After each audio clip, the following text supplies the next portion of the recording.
Welcome to episode 6 of the radio podcasts.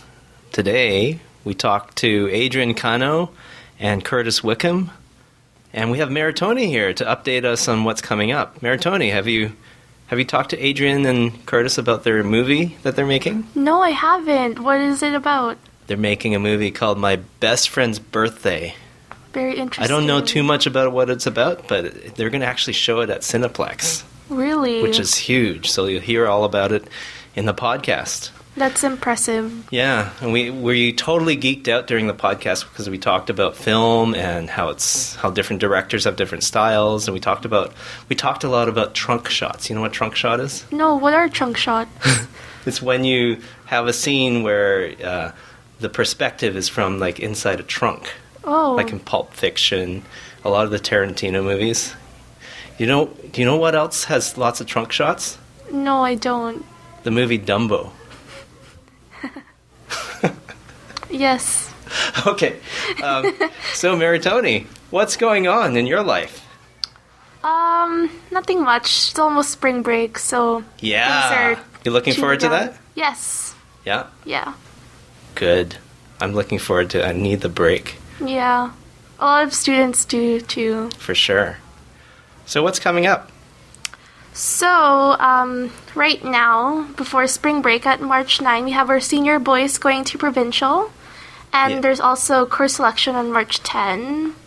And after spring break, there's going to be a spring formal called Dance Beneath the Stars, which is open to grades 10 and to 12. And tickets will be sold at April 3. April 3rd? April 3rd. Awesome. For $17. So Dance Beneath the Stars, is that going to be outside? No, it's actually inside, but the decorations are pretty nice. So it's going to look like a starry night. Yes. It's similar to Dance Beneath the Stars. It has a Hollywood theme to it. Oh, okay. Yeah. There's another Dance Beneath the Stars? No. But this is going to be an original Dance Beneath the Stars. Then. Yes, original. Excellent. So it's going to be romantic. I think so.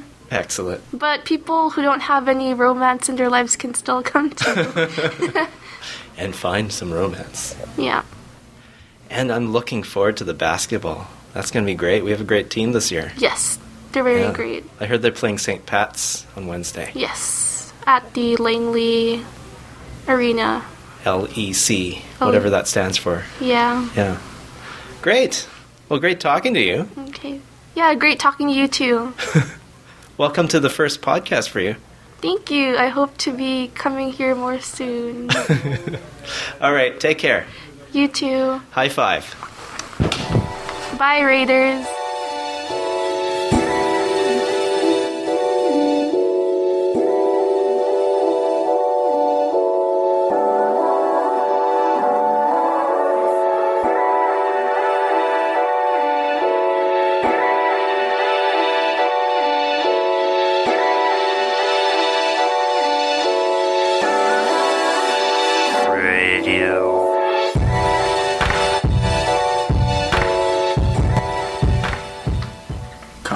About those things, I don't know. Self-conscious? No. Everything conscious. Everything conscious. I'm sound conscious. Oh yeah. You're sound conscious. Then maybe you should have these on. No, I think it's better for you. You're the tech savvy guy. I would hear something, but I wouldn't know what to do about it quickly and in the moment. I think you're the guy. Yeah. Good show, by the way. The Chitty. Oh, you like that? It was awesome. Chitty Bang. Chitty Chitty Bang. As soon as I heard Chitty, I was like, I knew. You knew exactly, yeah. He was in the play? The play, yeah. Or the musical. Oh, where was that? We performed out of the Michael J. Fox Theater in Burnaby, which is a 650-seat venue. Oh, yeah. That's a full house? We did have a few full houses, yeah. Every year, the company that put on the show called Aligned Entertainment, they do a family day matinee where all the tickets are $15 and all of the proceeds from that day go to the Michael J. Fox Theater Scholarship. And we sell that one out every year. Oh, yeah. I see. It was pretty awesome. Nice. Yeah. So, hey, guys. Hey.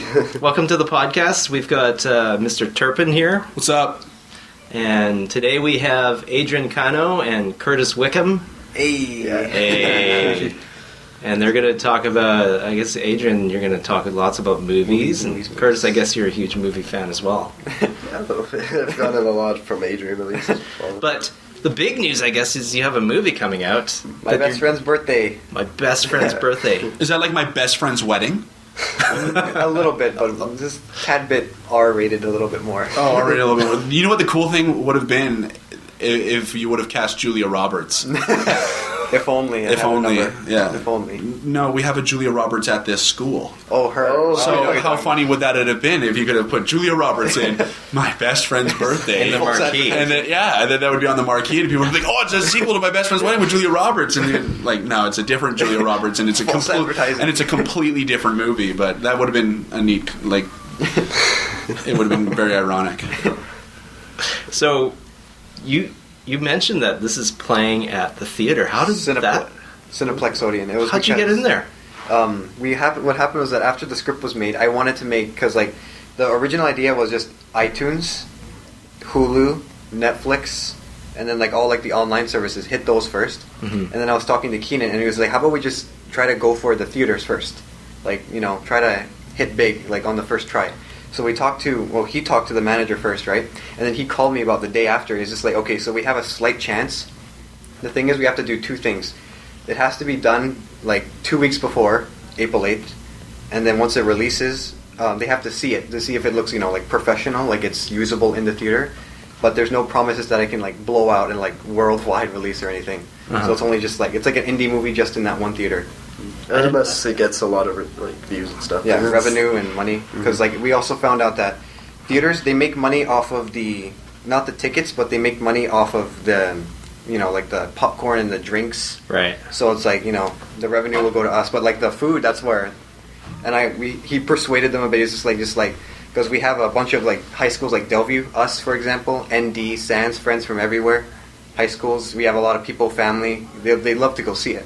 So you guys are convincing enough that they're going to make a local some money. film. So yeah, Just gotta put the word out. Is this a feature-length film? yeah. We're counting up to with the footage we have right now. It's at 45 minutes in.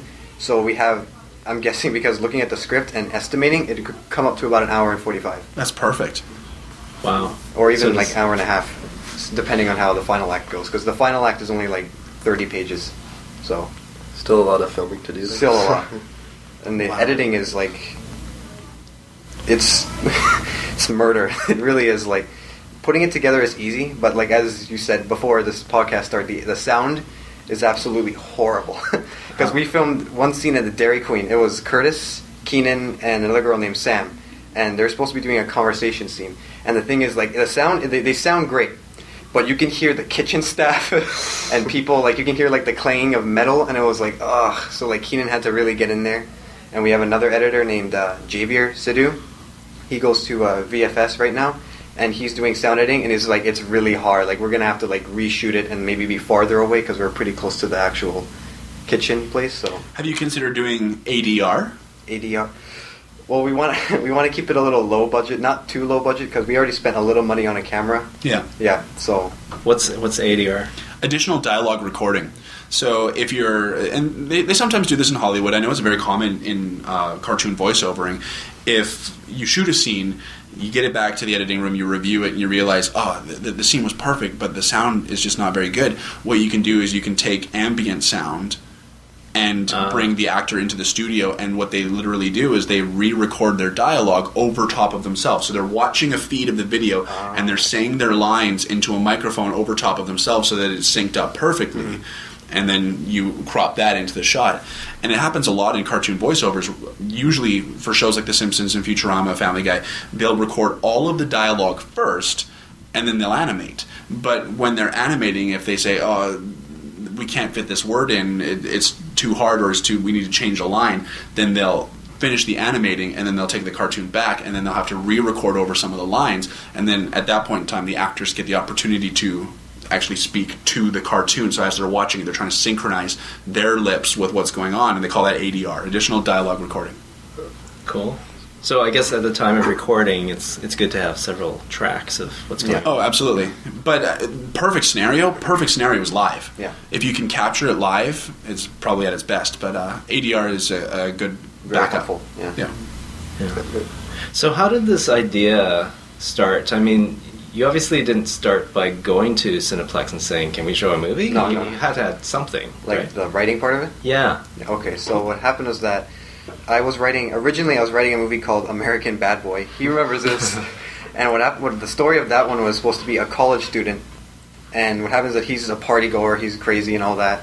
And what happens is that he, kind of coughs and, it's blood. And then he finds out later, around the end of Act 1, he gets cancer. So then he goes to, these support groups, and then he meets this other guy. And it was supposed to be like, he was supposed to help him, listen, you have 6 months or whatever to live, let's just spend it. Let's just go all out, party, just let it out, because it's lung cancer. So what are we, might as well, right? Mm-hmm. And then when I was writing that, I got so frustrated with that script because it was turning out to be more like the bucket list Mm-hmm. and of all things. And I was like, There was no real or not substance, but weight to it, right? Yeah. It's just kind of And party. the comedy. I remember I reread the script a couple weeks ago for that one, and it was probably the most cringeworthy thing I've ever read. I mean, it had some good moments. So, I like that. Remember that ending? The ending was nice, but I mean, so everything else was there was really bad jokes in there. It was just it was kind of iffy. It just didn't make me laugh. But it did lead you to where you're at Yeah, now. and I was like, you know what? Maybe I'll just give it another shot.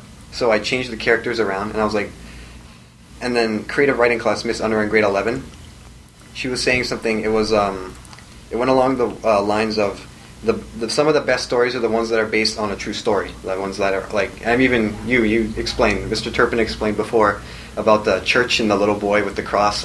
See, moments like that they make into a great story, right? So I was like, what if I did something like that? And then another idea came in. I was like, what if I grabbed the story but over-exaggerated it to a point where it's how did that actually happen? So what happened is that I came up with my best friend's birthday. And what it was is that it was a true story. Then one of the main characters, his name is Donnie. And it's not his character, it's Trevor Morton. He's in... Yeah, I know Trevor. Yeah. And what happens is that his character is based off of me. And it's about 3 days before his birthday. His girlfriend leaves him, breaks up with him. He's like, listen, things aren't working out. His heart is broken. He's sad. He goes home. He's just crying. It's very over-exaggerated looking. And then his sister, who's played by another actress named Sam, comes in. He's like, okay, you know what? This is too much. All you're doing is crying. Your birthday's in 3 days. You've been so happy, so excited. We need to lift this kid up. So then he calls up Donnie's best friend, Jay, which is played by Curtis Wickham here, and he comes in and he's just same thing as American Bad Boys. You know what? It's 3 days before your birthday. I'm going to try and cheer you up. While on the side, he gathers up a bunch of, Jay's friends, and he says, okay, we're going to throw my best friend Donnie the party he will never forget. It's awesome for me because it's the same character, except I don't have to do all that depressing stuff for myself. It's all on Trevor now, and I can just be hype and everything. I remember one of the days of shooting, I was trying to get him to get into the role, and he was very tired. I could tell you were very tired. You're just not into it. Is this when we were taking the photos? Yeah. You just weren't into it. Come on, right? It's remember, your character is I had to say your character is a mix of Brad Pitt and Fight Club. You're a very Tyler Durden-ish, and then Ocean's 11 Rusty. You gotta get flamboyant. You're very out there, excited. So then immediately he got right into it. Yeah, I just had to rewatch this movie.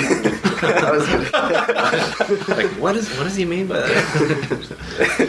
Cool. So I mean, when you started, it was you started with your script, Yeah, right? A really trashy script in the beginning. And then you reworked it with different characters, and then did you have a role to play in figuring out the script, or was that all? I was mostly all on Adrian. Yeah. Well, in American Bad Boy, I kind of gave a few things here and there, but he added to a lot of the jokes for American Bad Boy and a lot of the lines and mostly just the character attributes and stuff. Where did all of this start? Let's take it back even further. When did you start wanting to be a screenwriter, or when did you start writing for film? Well, grade 8. It was because I see all these kids and they're all ready. They're we know what to do after high school, right? Yeah. And I didn't really know what to do, so I was just I remember I was asked to go to the theaters to watch a movie called The Girl with the Dragon Tattoo. Now, for me, I never watched movies like that. I watched Avengers, Marvel movies, DC, kid stuff, right? Or whatever you want to watch. Jurassic Park, I liked. And I was like, it looks kind of like out of my style. Like I don't want. He's like, come on, my friend is like, come on, let's go watch it. I'm like, I'll give it a shot. And I remember as the second the credits rolled out of that movie, it was like something I've never experienced before, like ever. Like I've never had a feeling like that because I left the theater like shaking because like it was really gripping to me. Mm-hmm. So as soon as I got home, I went online and I looked up Girl with the Dragon Tattoo, and then they had like featurettes and stuff. And I'm like, okay, so I waited for the DVD to come out.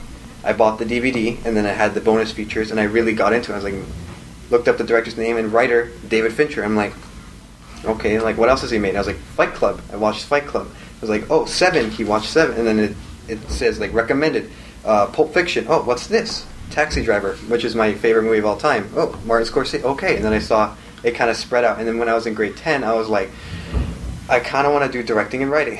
Not kind of. I really want to do it. Yeah. Yeah. It just hit me. It was like the perfect time. So that's what you're going to do when you get out of high school. You're going to go and be a famous screenwriter and director. You're going to be the next Quentin Tarantino or the next Martin Scorsese. He's right here in this room. The next Steven Spielberg.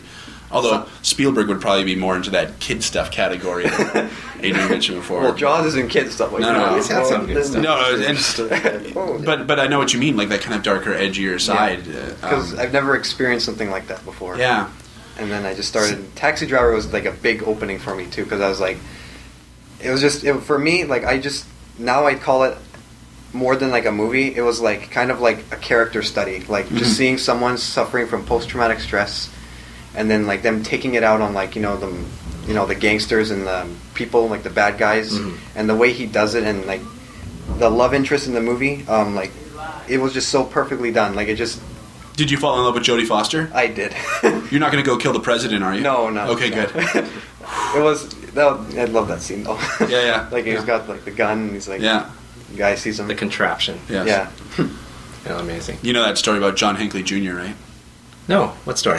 Oh, Oh, that he watched the movie? yeah, I watched the movie, fell in love with Jodie Foster, and then right. started stalking Jodie Foster, got a restraining really? order, and then thought the only way that he could possibly get Jodie Foster's attention would be to kill Ronald Reagan. Right. And then he tried to assassinate Ronald Reagan, and now John Hinckley Jr. Lives in a very special location where he's guarded frequently. There's crazies out there. But it was like, it's kind of like when you think of the book Catcher in the Rye, and how Mark David Chapman cites Catcher in the Rye as the reason why he killed John Lennon. I mean, these Helter Skelter. I mean, all of these things that come up in popular media, and how they kind of outgrow what they were ever intended to be, and sometimes in negative and controversial ways. But what's really interesting is how we talk about how these movies can have a really positive influence on you, and how something like Girl with a Dragon Tattoo or Taxi Driver has imprinted something in you in a positive way to say, now I need to go and create.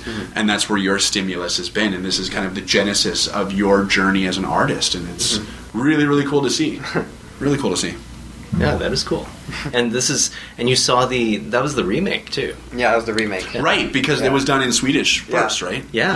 I haven't seen the Swedish version. movie. It was a Swedish book Series. series. Yep.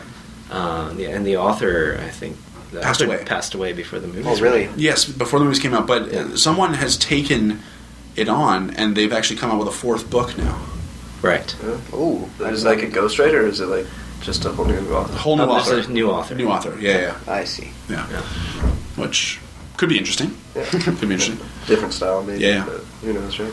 I haven't really read. They haven't come out with Daniel Craig sequels, have they? No. What happened was that I ended up, because I was, after watching that, I'm like, oh, there's a book trilogy, and I ended up reading them. I'm like, okay, now where's the second one? Yeah. And then I read online that because it bombed at the box office, not a lot of people went to see it. They're like, there's no point in financing a second one, like a sequel. Oh, that's too bad. But you can watch the originals. There's a trilogy. They have- You can watch the Swedish trilogy, Yeah. but not the Daniel Craig in English. Yeah. And it has Naomi Rapace From Prometheus. Oh, really? Yeah. Oh, that's cool. I didn't know that. She's Elizabeth. Oh, really? Yeah. Wow. She hit the role pretty well, because I ended up watching those two, yeah. Yeah. She really gets into her character. Well, she does. Well, the young lady who played it in the English version, just trying to remember her name now. Oh, Rooney Mara. Rooney Mara. She's my favorite actress right now, too. Really? Eh? Yeah. I didn't know, watching The Girl with the Dragon Tattoo, that she was the same girl in Social Network. Oh, the girlfriend. right? Blew my mind. Yeah. It looks totally different. So, I mean, talk about a character study. I mean, gosh, that poor girl in Dragon Tattoo just goes through so much. So much. It's kind of what I wanted to do with my best friend's birthday. Make it like more of a character study, like get into the mind of someone whose heart's kind of just been broken. Yeah. Seeing like how much he's like descending down, and then like his friends are trying to bring it up, and then near the finale, his friends, they kind of screw up a bit, and it just goes back down. Yeah. So you've done a lot of script writing. Yeah. For practice up to this point. And what about the media side of things? The filming and the sound and all of that. Where'd you pick that up? I had to actually go around and talk to people, which, you know, that was kind of a hard part. I was like, I know a lot of my friends are already in the drama studio, and you know they're already actors. And like, hey, that part, check off the list.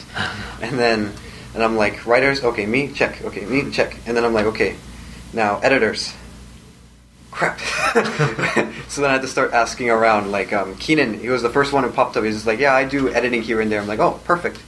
And then during my grade 11 year, which is last year, I got like the perfect amount of luck because I ended up sitting at this cafeteria table, and what happened is that I was talking about like my plans for my best friend's birthday, and this guy, a grade higher than me, who's Jathan, and another one named Noah Baker, they heard, and they're like, oh, you're making it. He's like, we could help with the editing. I was like, oh, really? He's like, turns out they were friends with one of the actors too, and they're like, oh, that's perfect, so they can do the sound, so that's check. Perfect. So you're not doing any of the editing yourself? I checked over Keenan a couple times, and it's looking pretty good. That's good. Yeah. That's good. So, and so when did you decide to kind of just start doing this, or did someone approach you and say, you were talking about Netflix and Hulu and iTunes and all this, like, did someone approach you and say, here, make us a movie, or did you say, I'm going to make a movie and I'm going to sell it to them? I actually ended up watching online an interview after during the time I was writing my best friend's birthday. It was an old Tarantino interview, and he was just like, "What is your advice to young filmmakers who want to get into it?" First thing he said is just like, if someone tells you can't make the film or you can't do it, screw them and just make it yourself. Just do it. In finance, it doesn't matter what money you're going to get, money or no money at all. Just make it. So I was like, no matter the outcome, right? It's just, yeah, exactly. Might as well make it. I was like, and then I just continued writing, and then it went really well, and I got. Laborde, drama teacher before, to read it. He liked it, and then what happened was that I was like, you know what? Maybe I can just send this in to somebody, and so I found IMDb. I'm like, oh, they take scripts. I'm like, that's cool. And like, maybe they can like proofread and check and be like, oh, maybe there's a problem here, continuity error there. And instead, I got a message back, and they're like, we could help push this film a little forward. IMDb? Yeah. Really? And I was like, it's good. I was like, okay. What do they mean by that? Like, it's like, because like usually when you have to, they want evidence of the film, so they want the script and they want like the cast list. And I'm like, okay, I'll just push this forward in front of you guys, right? And it was like 2 weeks later, and I got the call back, not a call, but more of a email back, and it was like, so we would love to help you finance and push the film forward and make it big. They put it out in quotations too, big. Wow. So I was just like, oh. And yeah, that was really nice. So has IMDb given you finances? No, not Okay. They got it. That's where the Netflix thing came in, because they're like, we can help push it into their sites, so you can expand it out. Cool. Right? So I'm like, oh, perfect. Yeah. So the financing had to be done by me. So we had to like purchase the camera, we actually haven't purchased the mic. We use the mics in the media room, but like, we switch back and forth. So wow, that's awesome. That's really cool. That's really cool. Indie filmmaking, and at the high school level. Yeah, and self-taught. Because I mean, the media class we have here is a fantastic class, but we don't have like a film class. Mm-hmm. Or do we?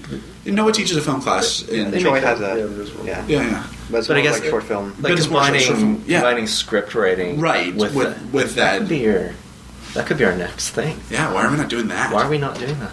Let's do that as a course. Yeah, let's do it. Let's do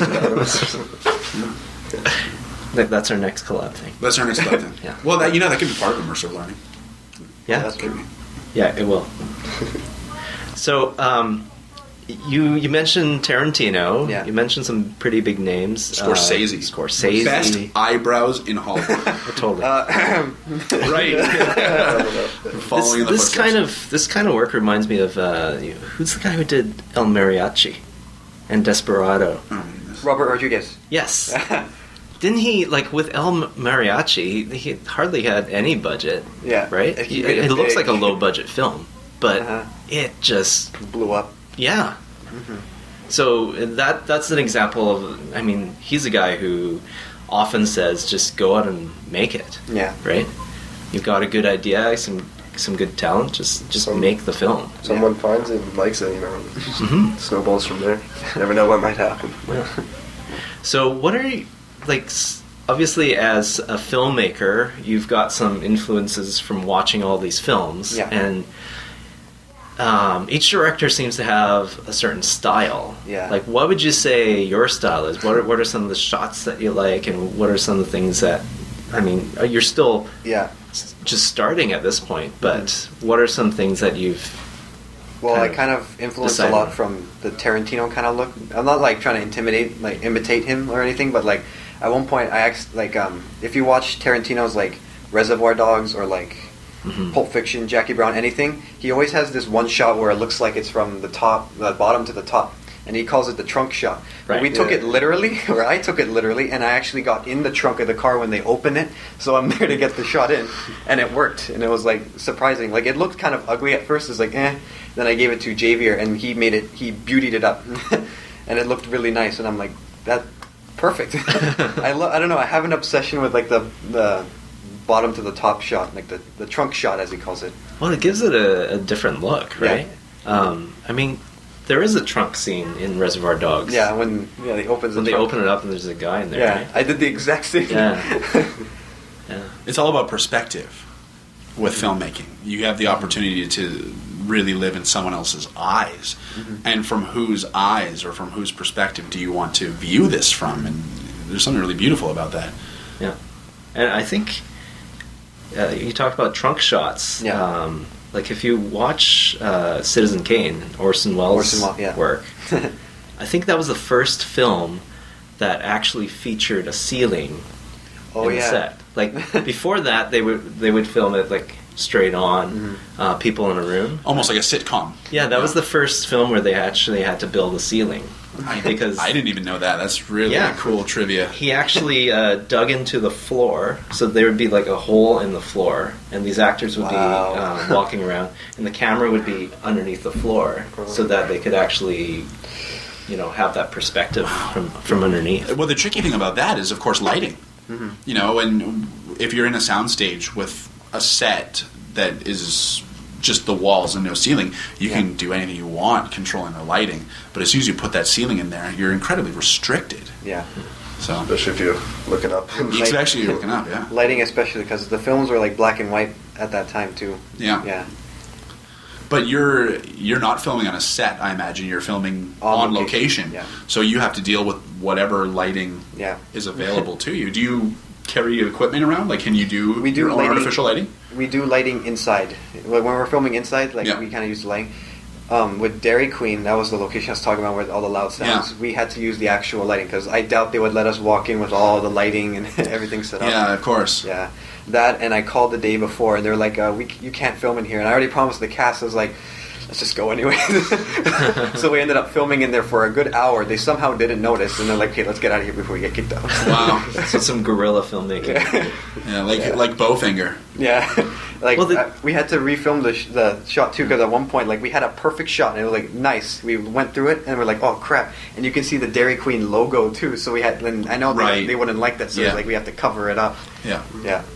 And the actor Keenan, he improvised a scene while he has the napkin, he actually dropped it on him, says, oh crap, and when the scene happens, and I was like, oh, perfect. And this is Keenan Kosterman from in your drama class, Seahawks jacket. Seahawks. Great actor, but always all the time. Wearing a Seahawks jacket. It's how he is identified in my view. I see him in the hallway, I'm like, Seahawks jacket? There's Keenan. They actually filmed the whole movie. I can't remember who it was, but they filmed the whole thing at Disneyland. Oh. Escape from Tomorrow? Is it? That's what Escape from Tomorrow. So the whole film, the reason they didn't want, they would never have gotten Disney's approval, because it's kind of like a horror kind of thing. Horror inside Disneyland. It's a family falling apart. It's like The Shining in Disneyland. You're literally watching this family like fall apart in Disneyland. That concept Right. actually sounds awesome. It is. It's, But they sneaked in cameras and they did everything. Oh, They filmed the whole movie. I have to find this movie. it's on Netflix, I'm pretty sure. It's on. What is it called? Escape from Tomorrow. Escape from Tomorrow. And They played it in Burnaby in one theater here because they wouldn't let it go, everywhere. wow. And is it a fairly new film, or is it like an older? 2013, I think. Wow. Yeah, 2013. Wow. a couple years ago. Oh, I definitely want to see that. It's weird because like when you watch it, it's like, oh wow, they actually brought full cameras. But like, when you go behind the scenes, they used iPhones. They filmed it on. Oh man, I have to watch this now. It's on Netflix. Yeah. Well, it's Friday night and my wife's working. I know exactly what I'm doing. Escape from Tomorrow. It's Is it really good, weird? actually. It's a weird film. Yeah, it's Like very what? out there. Yeah. Oh, but that sounds awesome. Do you watch are you into experimental films? Like really out there films, since we're talking about out there films? I Yeah. saw one called Pi, and that was Oh. by, I've seen that on Netflix. I haven't seen it, but I saw the poster. So Yeah, I bad think I've heard names. of that. who's it by? It's a famous director now. Aronofsky. Darren Aronofsky. Yeah, I'm pretty sure. I could be Ooh. wrong. Was that good? Pi? Yeah. I bet it was. It's It was Aronofsky. interesting. Yeah. But it's an out there film, so Yeah. even though you like the director, you like the right. Whenever anyone tries to experiment, you're never going to get 100% approval, and that's the whole fun of being an experimental artist. Yeah, It's, some things might work. some things might, not. yeah, exactly. Well, it's about this guy who's like obsessed with that number, Right. and he finds like patterns everywhere, and in the Torah, and It's kind of like a little Da Vinci Code-y kind of. kind of, Yeah. and it's all black and white. Oh, nice. Oh, It's, nice. it's interesting. Very, very different. Kind of reminds me of Memento. Yes, Memento. Yeah. Oh, who did Memento? Christopher Nolan. Yeah. Yeah, Chris Yeah, Nolan. yeah. Have you seen that? No, I haven't seen that, but Oh, that's a great Chris one. Nolan is a phenomenal director. Yeah. He's got one coming out in 2017 called Dunkirk. Oh, the Oh, yeah. Tom Hardy one. Tom Hardy and Mark Rylance. Is he in that too? Who just won for Best Supporting Actor Ever for since Bridge of Spies. Well, Tom Hardy is my guy, so Yeah. So you're whatever gonna go. movie. You're gonna go. yeah, Tom He's Hardy in. since like Batman just came in the movie. Exactly. Or not even Batman. Probably like But Tinker Tailor, Lawless. yeah, I love historical drama too. So talking about the events at Dunkirk during the Second World War, I think it'd be a really cool subject matter to tackle. Right. Who's your favorite actor? Who are your favorite actors? This is kind of a biased choice. Well, not biased, but it's kind of it's an interesting choice because you don't hear it often. But it's Ryan Gosling. Oh, Interesting. okay. Yeah, because I watched another movie right after Girl Dragon 2. I watched Drive. Cool. Right. That was And good. That Yeah. movie, it hit me just on the right point. Uh-huh. Because, like, I really went in depth with it because I saw this guy named Chris Stuckman on YouTube, and he did an analyzed review on Drive, and I gained so much respect for Ryan Gosling because, like, just the emotion in his face in every scene yeah, is there's, just there's like. no words in that movie, Yeah, so you just he has gotta no dialogue the almost. emotion. Right. He's very But quiet. it's perfect. Yeah. Like, it's perfectly acted. And then he did another one called Only God Forgives, which is kind of the same thing. Also, on the other note, it was a very artsy experimental movie. Mm-hmm. And then he did one. He's doing one this year called The Nice Guys. That one looks kind of funny. He was excellent recently in The Big Short. Okay. Ryan I Gosling. still have. I want to see that Yeah. one. That's a really cool film. Economics movie. It is an economics movie, and being a non-math guy, a lot of the math went right over my head. But the story was still told in such a compelling way that even if you didn't quite get all of the numbers that they were throwing at you, you still understood the significance behind it. But Ryan Gosling's character in that is fantastic. Do you know his background, Ryan Gosling? No, Canadian. I know that one. He started out in the Mickey Mouse Club with Justin Timberlake in a boy Really? band. Yeah. Oh. So he can sing and dance exceptionally well too. Like he's such a well-rounded, talented guy. I've seen him sing because he did a movie called Blue Valentine. Yes. Yeah, and Yes. he sang in that. That was pretty good. No, he's an excellent singer. Yeah. And like he and JT were buddies. Yeah. Could you imagine if something had gone the Britney other Spears and Britney Spears and and Christina all Aguilera, they're all part of that group. Wow. And Britney Spears, Aguilera, and Timberlake, they all kind of went the pop music route, and then Ryan Gosling went the Hollywood filmmaking route. And if things would have been a little bit different, can you imagine Ryan Gosling would have been part of NSYNC, and how different the world would be. But talk about talent. Yeah. There's a guy that is just oozing with talent. Yeah, Blue Valentine would probably be my favorite performance of his. Yeah. Probably one of the worst date movies ever. Were you on a date when you saw it? No. Thank goodness. But I watched it on Valentine's Day because it was under romantic comedies like 2 years ago. I'm like, oh, okay, okay. Why it's under romantic comedy, I don't know. Yeah. But I was like, this is not a date movie. No. This is a breaking up movie.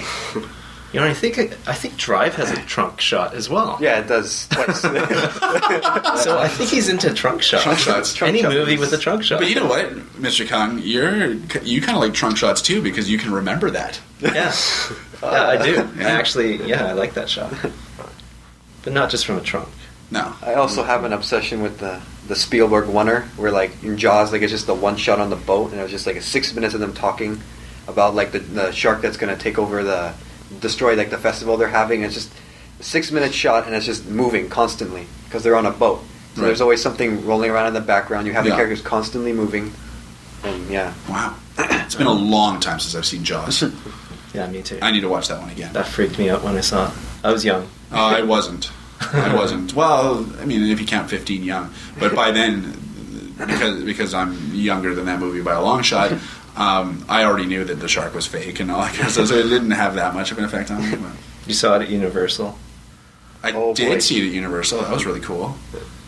When you're on the behind-the-scenes tour and the shark comes and attacks you, that's kind of fun. I wonder if they still have that. Well, I was at Universal in 2012, and they did. Yeah. And wasn't there a fire and a bunch of stuff burned down? Yeah, and also when the last time I was at Universal, what's his name? Lord of the Rings. Peter Jackson. Peter Jackson had just recently done for that particular ride a brand new 4D section that was all King Kong. Oh. And that was really cool. That was really cool. Who's your favorite actor, Curtis? Honestly, I couldn't really just pick one person because I don't really know, to be honest. There's just so much different potential. Yeah. Who do you model yourself after? Who do I... Like who do you model yourself after, or who do you idolize and say that's the kind of actor I want to be? Doesn't seem like he idolizes anyone. Well, Yeah, but just- you asked the question. I just kind of pick up my style from a bunch of different people. Probably I like Brad Pitt. He's always really good. It's like especially in Fight Club. He's really suave and charismatic, and I can really appreciate that. But yeah, I'm not really just one person. It's just collective of everyone. I would love to have had Brad Pitt's role in Ocean's 11 because he's eating in every scene. Eating. Yeah. He I eats could- in every movie. I could get on board with that. Yeah, he does. He Could eats have in been every the play movie. this year. Ocean's 11 play. Yeah, next year. No, next year's gonna be a musical. Really? New Jersey Boys. Oh, gosh, Please. I wish, but you can't get the rights to it. Oh man, Yeah, that's a good one though. it's like Did- my favorite. Have you seen it live? No, I want to though, really badly. Have you seen the movie? I saw the movie. Yeah. Clint Eastwood. The stage. I'm usually one that sways towards the stage version, anyways. But there are a few movies that have been better. But you got to see Jersey Boys on stage. On stage. That's like on top of my bucket list. It's Yes, like, do that. There was a movie? Yeah, Clint Eastwood directed it, Oh. and he had Christopher Chris Walken. Walken in it. What? he ends up dancing at the end too. Yeah. It's like, But he's great. a dancer. He's Yeah. a song and dance guy. Yeah. Yeah, back in his early days. Right, there was that video he was in. He's done Oh, so what- much. Yeah. What song was that? Oh. I know when he like flies off at the end. Yeah. that's what he's He's excellent though, Chris Yeah. Walken. He's got such a distinctive voice, and his accent and his intonation is crazy. That's pretty good. It's not as good as other people I know, but Chris Walken, what a guy. Seems like a cool guy in real life. I bet you he would be. He'd probably be really chill. He'd be one of those guys that like wanted to like hang out with you. I loved him in The Deer Hunter though.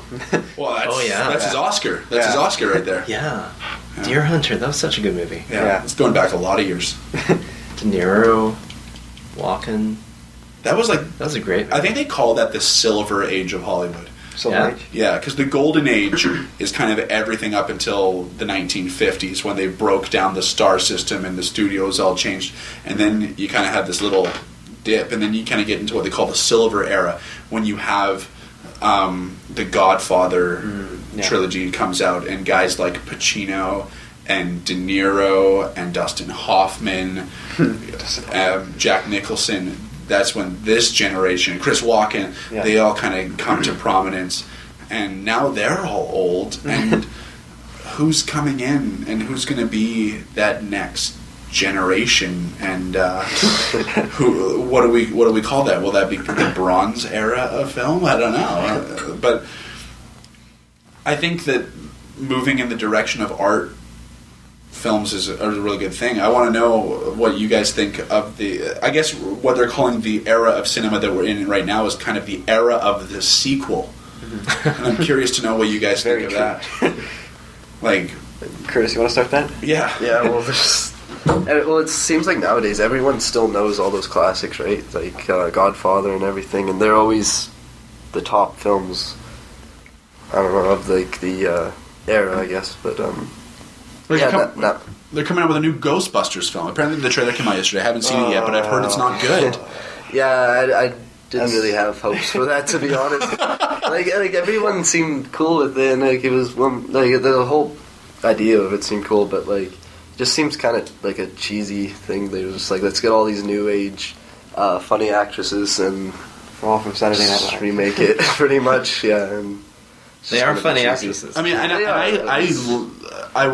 the only thing that I was sketchy on was a remake of the Ghostbusters. I had no problem with female actors. Like, I am all for giving female actors prominence. And okay, female Ghostbusters, but can we not just leave well enough alone? Yeah. The first Ghostbusters movie was a fantastic film. Yeah, it just seemed like they wanted to make this movie just to have female actresses in it almost. And it was diversity.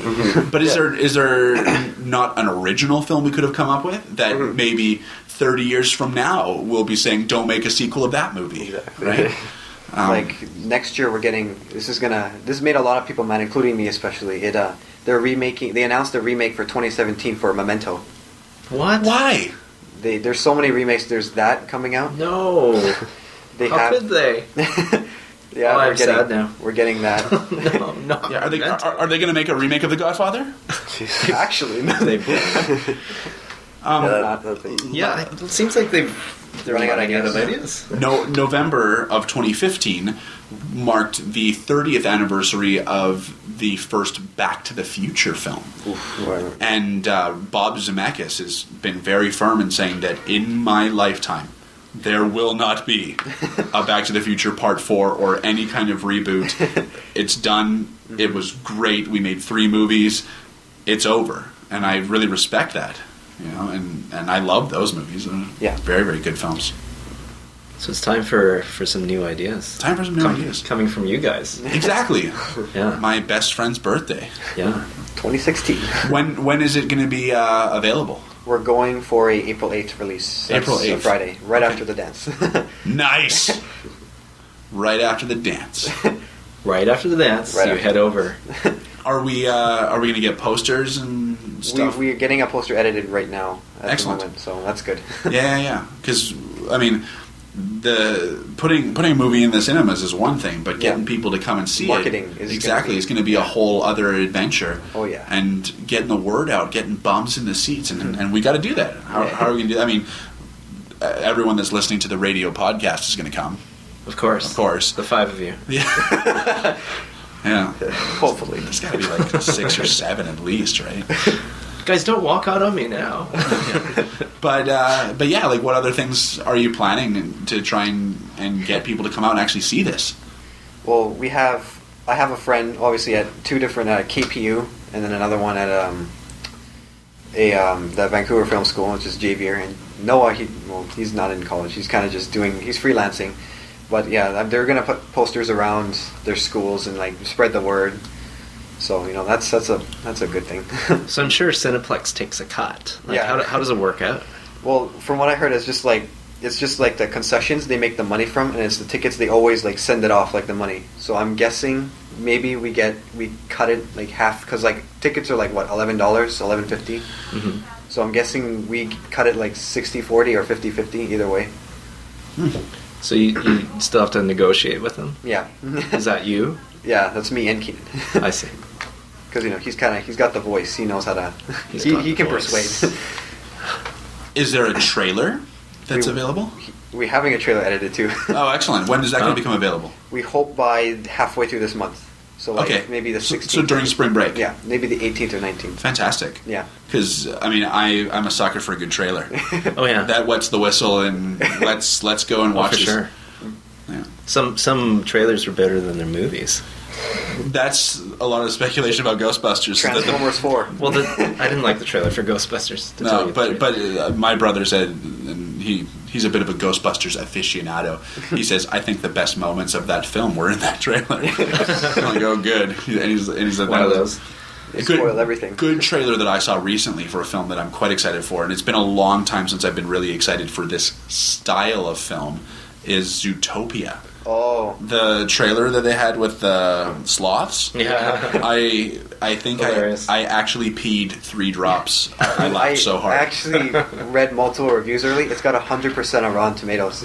Really? Wow. And they're saying not just kids but adults should watch it too because it has something to say about the police force, diversity, and even drugs. Mm-hmm. Oh, yeah. They even touch on drugs in that movie too. There is it's like- so much good going on with Disney all the time. Oh, yeah. I was really excited. I really liked Wreck-It Ralph because I felt like that was a love letter to the era of video games that I grew up in. So that was the last time I was super excited for The like a old Disney arcade. anime. Exactly. But Well, I think that they're expert storytellers. they're expert storytellers, right? Yeah. Whether it's their animated films or their real life films, or even when their you go to their Disneyland, theme park experience. Like they are Exactly. just expert storytellers. they know how to tug at your emotions in different ways. It's amazing. Charlie Kaufman can do that very well. Oh yes. I'm planning this week. I still haven't seen it, but this weekend I want to watch. I think it's called. I can't pronounce it. Syndicate New York. I think it's called. Synecdoche. There you go. Synecdoche. Yeah. I heard that's it's very powerful. I'm like, okay, I kind of want to check it out because I watched Anna Melissa last year, and I was haven't seen that one. I was so heartbroken the fact that it didn't win Best Picture or Best Animated Feature. That was the one with like the stop motion. Oh yeah. And like, I see the reviews for it before, and I was like, it's probably the most human thing you'll ever watch, Wow. and it's just with stop motion. And what did win for animation last year? Inside Out, right? Inside Out. Or are you talking about this most recent This year. Academy Awards? Yeah, it was Inside Out. The one the year before I think was Fantastic Mr. Fox. Was that the year before that even? Fantastic. No, That was- the year before that would have been Yeah. Frozen. Oh really? Fantastic Mr. Fox was like 08, 09. Yeah. Oh man, I'm so. So It's okay. you I brought haven't seen them. you brought up the Oscars. How did you feel about the Oscars? I agreed 95%. Okay.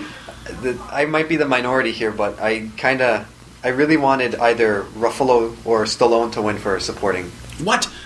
But have you seen Bridge of Spies? I did see Bridge of Spies. And Mark Rylance, you didn't think he was brilliant? I thought he was. Just it didn't hit that mark where I was Oh. like, he deserved that. Oh, Well, have you seen Creed? And, I haven't. Spotlight. I haven't, but Mark Rylance in Bridge of Spies just like it was such a small role, Yeah. but such the timing, the vocal precision, the physical gestures that were so minute but so on point. I just Yeah. I haven't seen it. I've So got we to hit see every it now. mark. If you're talking about physical gestures and watching, But what I'm talking about is how he's able to convey so much with so little. It's just I walked out of that theater. I saw that on November 12th, the day out. No, I saw it on Remembrance Day. I went and saw Bridge of Spies on Remembrance Day, and I walked out of the theater and said, "That's the best supporting actor of the year." I called it at that moment, and I was very thrilled when he won. Best actress too. Not the winner. Like I think I was 100% for Brie Larson, but there was 2 actresses I think that should have been nominated this year, but they weren't. I think they were like when they were coming on stage to present too. You can tell by their faces they knew they got snubbed. It was Emily Blunt for Sicario, Yeah. oh yeah, and Charlize Theron for Mad Max Fury Road. Charlize Theron for Mad Max. Yeah, yeah. You have to see Matt. I have to see that. I haven't seen it yet. I could let you borrow it. I have it. Is it on Netflix yet? Not yet. Not yet. Okay. I think they put the original ones. Yeah, the first one's on there. Yeah. Yeah. I And haven't Broadway. seen any of the Mad Max films. Do the original ones hold up? Yeah. Because I haven't seen them forever. Mel Gibson actually said in an interview that Tom Hardy he thinks in his opinion did a better job than he did. Really? Yeah, said he was that. like, I think he did a better job than I did. Huh. That's cool. Was It's And, Tom Hardy. It's Tom On Hardy. the first day of shooting, even Mel Gibson went on set. He came on set with the old jacket that he wore, and he gave it to cool. Hardy. He was like, "There." Oh, wow. Wow, the passing of the torch, as it were. The big news, of course, is DiCaprio. What do you think of DiCaprio finally getting his Oscar? I think he 100% deserved it because I saw The Revenant too, and I think he 100% deserved it. Yeah. I think he got snubbed for Aviator. Oh, he got snuffed for a lot of films, but I mean, like Wolf of Wall Street, I knew he was going to win. I was going for McConaughey that year too, and then because I'm a huge McConaughey fan, and then I was Blood Diamond, and then everything else, but it was just Aviator was the performance. So I'm like, that is my favorite of DiCaprio ever. Our very own Mr. Nikic at this school is a big DiCaprio fan. Is he really? Yeah. And, I didn't know that. And he says that DiCaprio's best work was snubbed, didn't get nominated for an Oscar. He said J. Edgar Hoover. Oh, And I haven't seen J. Edgar, but he says better than Aviator. whoa! And I loved the Aviator. I thought Aviator was so... Fighting words. Yeah, exactly. Them's fighting words. Because Aviator's such a good film. Because of DiCaprio, because of his portrayal of Howard Hughes. I mean, talk about a quirky guy. And how do you get into the mind of that historical character? And DiCaprio nailed it. But apparently he also hits a home run with J. Edgar. Yeah. The thing that... It was interesting, Mr. Nikic and I were having a conversation the other day about the politics of the Oscars. And it's possible that J. Edgar didn't get any nominations because of the controversial subject matter that typically follows around the characters of Hollywood, like Oliver Stone and all of them. And the biggest Oscar snub that I think came out of this year was Will Smith for Concussion. Concussion. Yeah, because I thought that he was excellent. Maybe. I mean, I thought he was the winner. I haven't seen Revenant yet, but when I walked out of Concussion, I said, "There's Will Smith. He's going to win this year for sure." When he didn't even get nominated, I was a little bit surprised. And again, speaking with our very own Mr. Nikic, he thinks, "What is the movie Concussion about? It's about one of the biggest financial industries in the United States." Pro football, and it shows it in a light that makes you question a lot of what pro football is. Yeah. Well, who's feeding money to who? Who runs the Oscars? Television networks. Who benefits off of the NFL? Television networks. So is it in the best interest of the Oscars to not promote a film like Concussion? And then it starts making you think about this idea of what is the Oscars, and is it really a true evaluation of artistic merit, or is it, like many other things, a capitalist venture meant to make money? True. So it's always interesting to think about. It's an award show. It's an award show. It's an award Did show. I just totally dig way too deep into that? There's no such thing as digging way too deep. Yeah. The Golden Globes, films, the yeah. Grammys, they're all just Golden award Globe shows. bugged me too. The Martian for best comedy. Oh my I found myself laughing what was maybe that all twice. about? But It doesn't even make sense. But here's my thing. Forgive me. What won for best drama? Ooh, I can't even remember. Because again, I agree with you. Martian had one or two good laughs in it. Yeah. And I'm thinking that what it came down to was a crapshoot. Well, we really want these two movies to win. Can we justify making The Martian a comedy so that they can both win? They'll believe it because we're foreigners, because they're owned by... Exactly, yeah. Plus, comedies never win. Yeah, exactly. But Space Pirate? Are you kidding me? I laughed. That line in Martian where he talks about being a space The pirate. CGI beard. Yeah. I like The Martian. I thought it was good. that was a CGI. That was a CGI beard. Really? Yeah, because they didn't want him to grow it out because it take too much time. So like, it shows them like actually matching the beard onto his face and then latching on, and it's like, No way. What? crazy. And you see, if you look behind the scenes, it shows like he's wearing the helmet. He's actually wearing the suit. He's cleanly shaved. It shows animators are going. It took them 8 weeks to do it for like the entire third act of the film. And it goes that beard and ka-ching, done. He grew a beard in 8 weeks. It was CGI. Wow. That's crazy. What? I didn't know that. I have to go and buy this movie and watch the special features. It's worth it too.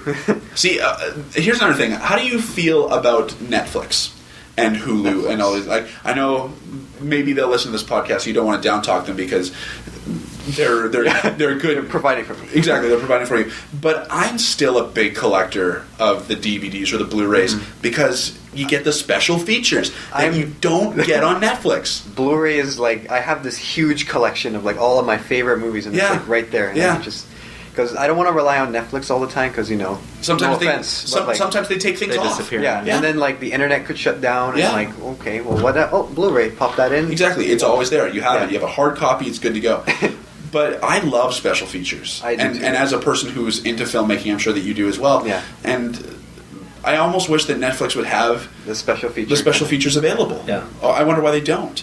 Yeah, like just put it somewhere exactly. Yeah, there's like you probably just haven't figured it out. Well, you could do it so like you click on the movie, or when you click on a TV show, it gives you the option to select season, then select episode. Yeah. It should be the same. Like you click on the movie, then it says play movie, play special features, and then it could be another drop down menu for all the featurettes. I don't think it'd be that hard for them. Well, to somebody do. wants you to buy it.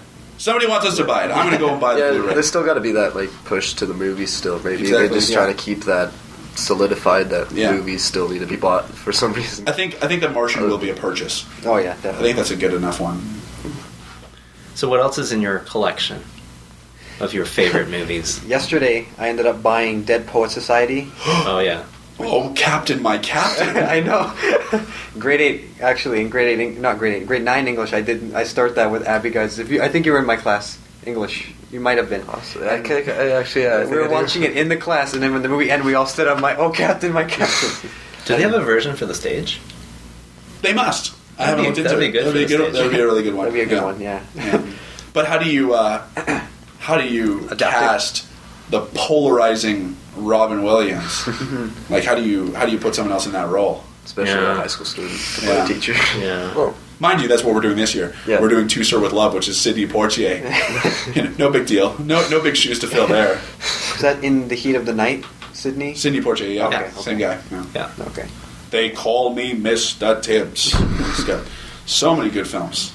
Yeah. He was probably not the only, but he would have been the most famous to break the color barrier in cinema. For sure. Definitely pioneered that African American presence in film. Mm-hmm. Big impact. Huge impact. Yeah, yesterday that was Dead Poet Society was one, and then the second one was Saturday Night Fever.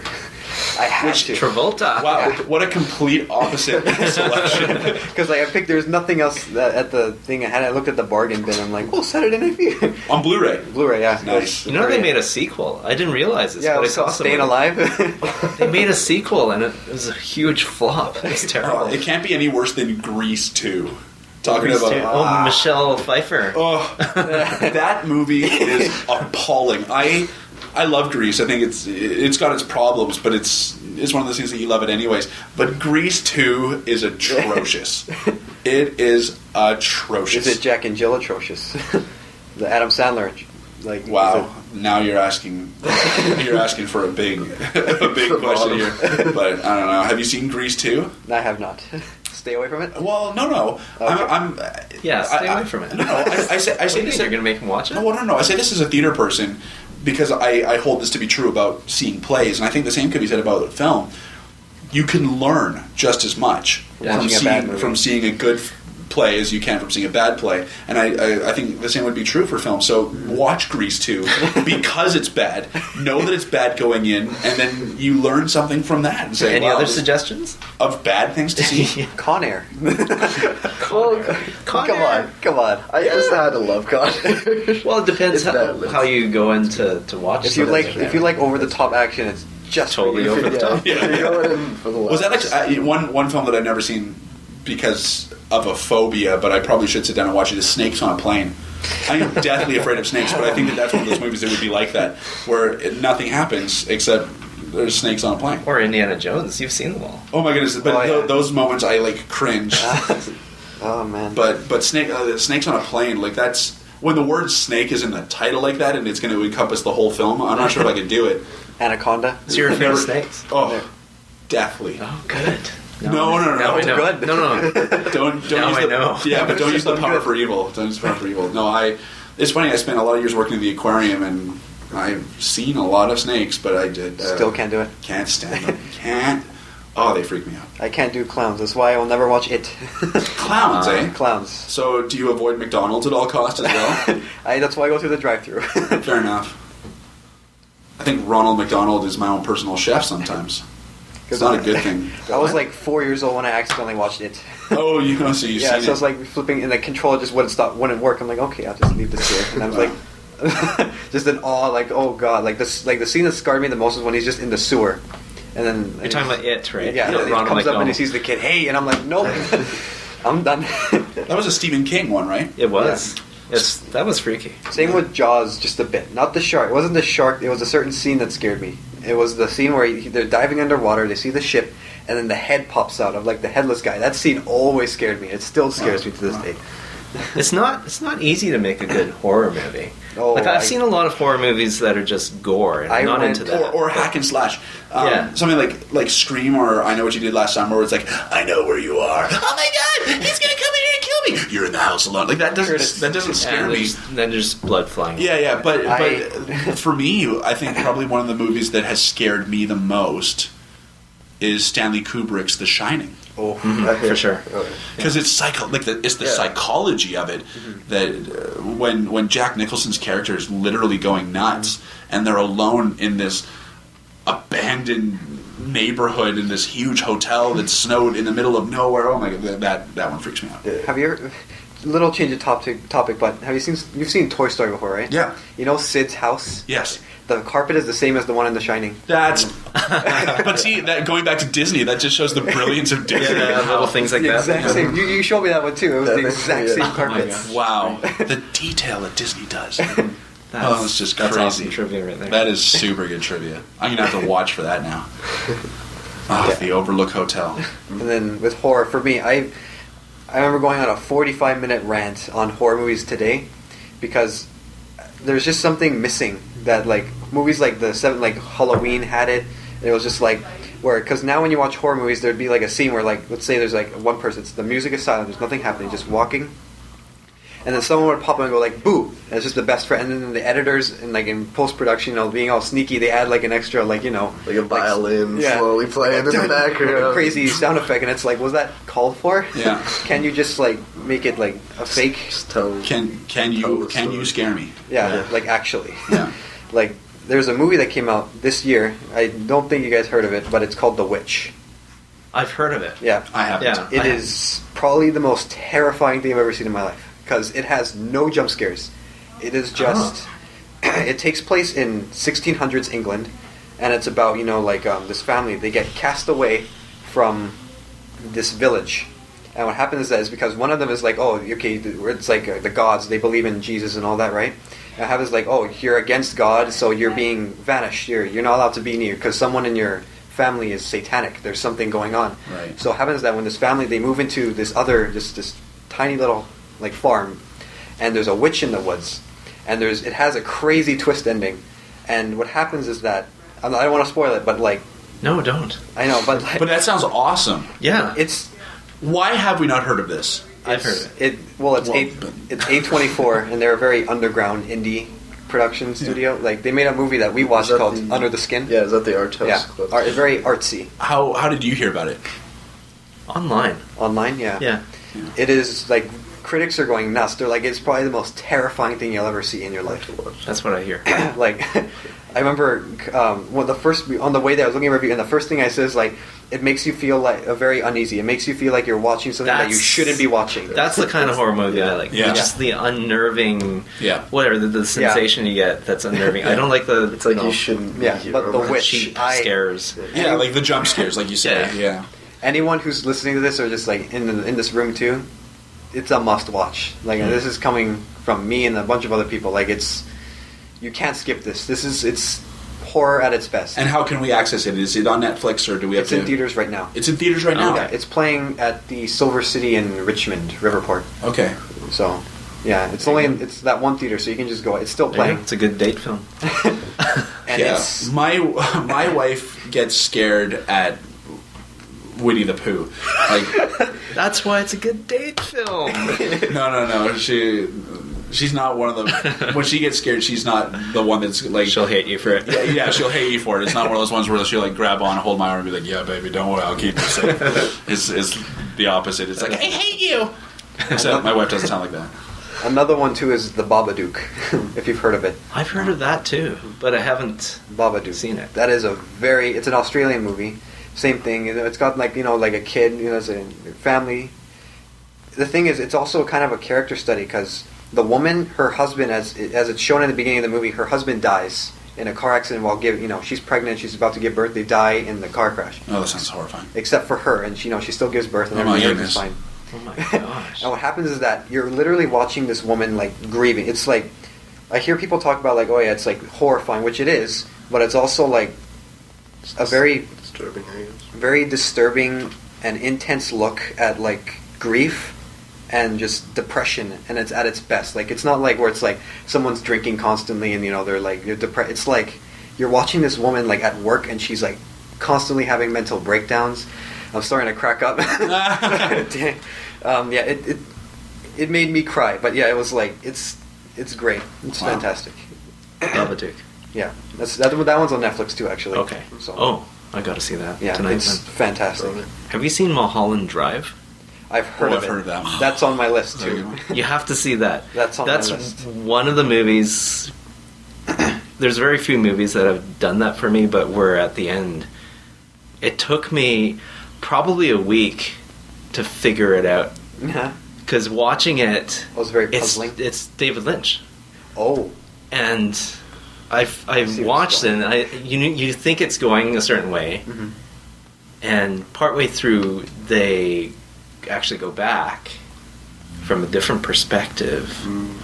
And by the end of it, you're like, "What on earth just happened?" No, seriously. Wow. The movie was over. I just remember standing up and going, "What is going on?" And then it took me.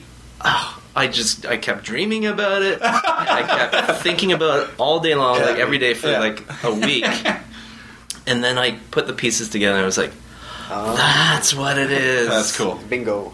That's an awesome movie. God, it's so like David Lynch, right? Yeah, I've heard of him. So before, there's scenes that are really unnerving Wow. and just weird. Like, why is that even there? But then when you think about it, it makes sense. it all makes sense. So now we all have movies we need to go home and see. Except Yeah. Curtis, what are you going to watch tonight? I'm watching Escape to Nowhere. You're going to watch Babadook. Yeah. Adrian's going to watch Mulholland Drive. What are you going to watch? Probably gonna watch that Mulholland Drive. Syndicate, New York. That's pretty good. That's first on my Oh list. yes, Oh, and yes. that's the key. Synecdoche. Synecdoche. Yeah. There we go. Yeah. That's all I got homework. It's Yeah. Friday. It's Friday. It's good. Don't let your other teachers know that I'm saying this to you. But you can take Friday night off. It's for the movies, man. It's for the movies. For the Friday night's for movies. the movies. That's what I'm doing. Yeah. Yeah. Escape From tomorrow. Escape from tomorrow, From not tomorrow. Escape. Oh yeah, I Tomorrow. gotta watch that Escape- one too. Yeah. Escape from tomorrow. Tonight's gonna be a horror night. I think. Cool. Cool. Yeah. It's good talking to you guys. Yeah. Yeah, this is fun. So can you just summarize the date, where we get tickets, and all of that? April 8th, hopefully at the actual theater. Like at obviously at the stand when you order the tickets. Obviously Box office. Box office, Yeah. of course. Hopefully there, April 8th. That's a Friday. Day after A Night to Remember, the dance. And you'll promo it here, of course, as well. Your movie. Yes. My best friend's birthday.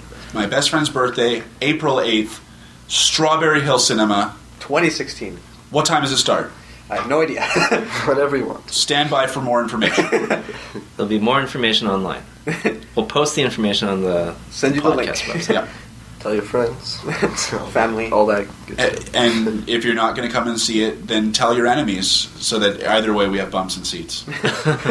Just get the bums in the seats. Just get the bumps and seats. And everybody will have a great time and love it. Cool. Awesome. Thanks for coming, guys. Yeah. Thank you guys.